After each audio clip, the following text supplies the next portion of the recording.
agreements binding the nations together. This council system proved that a powerful union did not require absolute uniformity. It simply required a highly organized forum for diplomacy. But a Council of Representatives needs checks and balances to prevent corruption.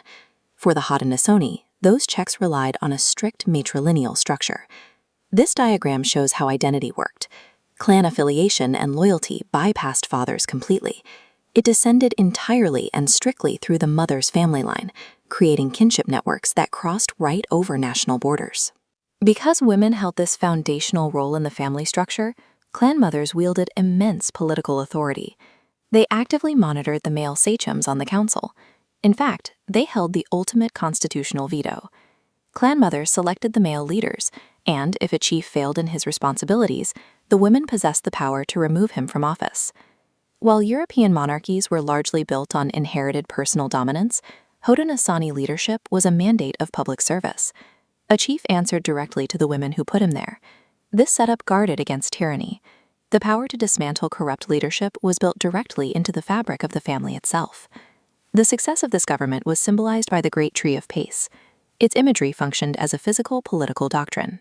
Weapons were symbolically buried beneath its roots to end the cycle of revenge, while those massive roots spread outward, offering shelter and peaceful relations to former enemies.